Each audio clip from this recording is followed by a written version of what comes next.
were called back, so they didn't register as play. 46-yarder was taken off the books by penalty. Second down, and Calvillo has to escape, and there's the dump to Coburn, who bounced off first contact and ends up in Argo territory to the 40-yard line. That time a Kenny Wheaton hit did not discourage Avon Coburn.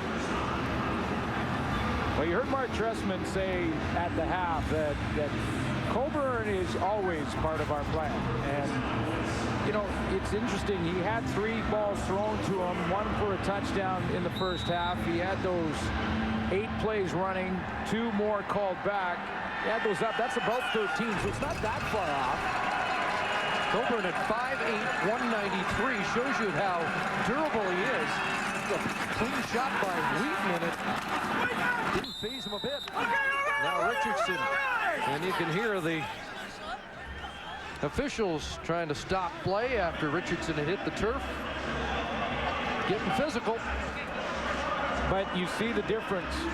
Stuber talked about it again. That tonight, the Argonauts are gang tackling.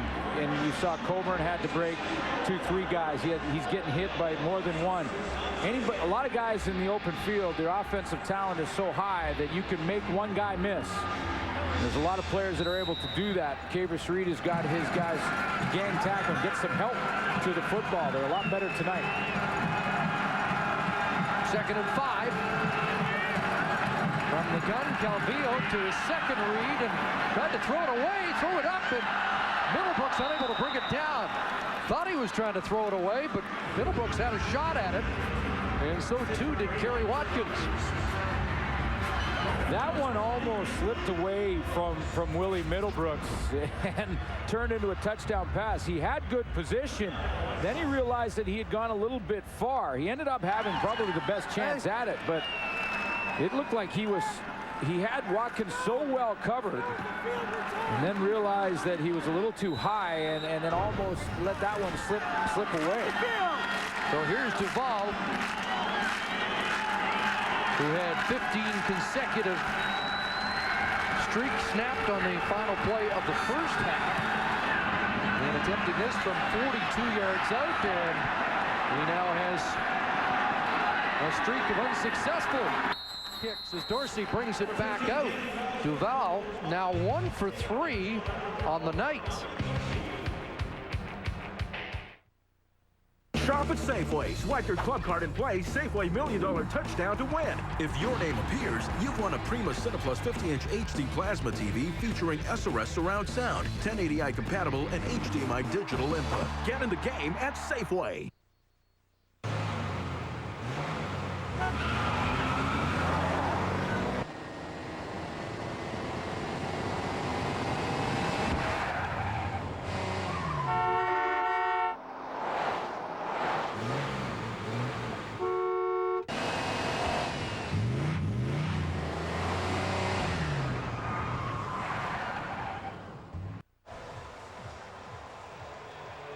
No doubt that Damon Duval missed that last one, but he thought he'd made the one just prior to the half.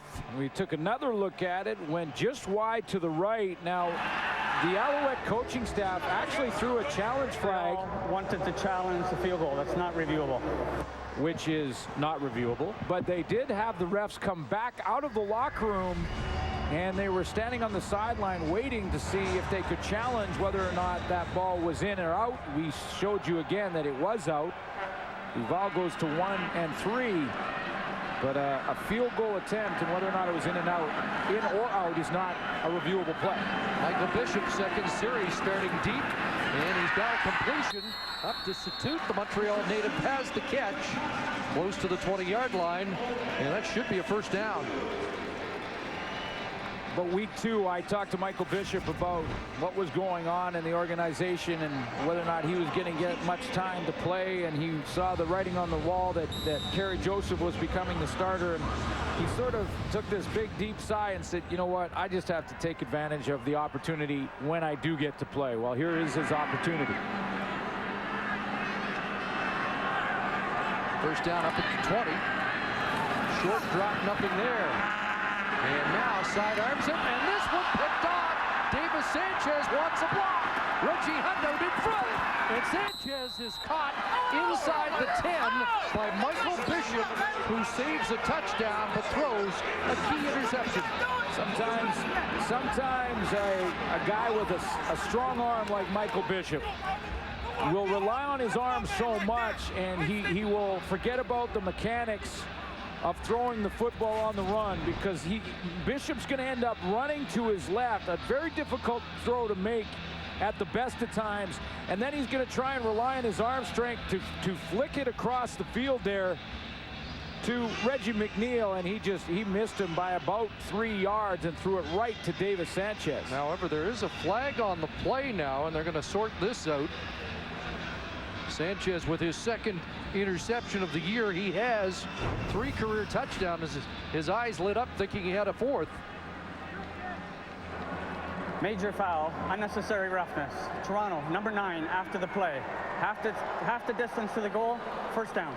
So Andre Talbot tagged with the roughing call, and it's a first down inside the 5 for one of last Friday's Gladiators here on TSN. Just the second interception for the Alouettes in the secondary. Here's the penalty on Andre Talbot. Little pushing match in the sideline with Diamond Ferry. And that headbutt was what cost him the extra yardage. Well, the Alouettes in business. First and goal. Just inside the 5. And wide open in the end zone. It's a touchdown for Brian Bratton. Well, he had to fight the football a little bit, but he ended up bringing it in.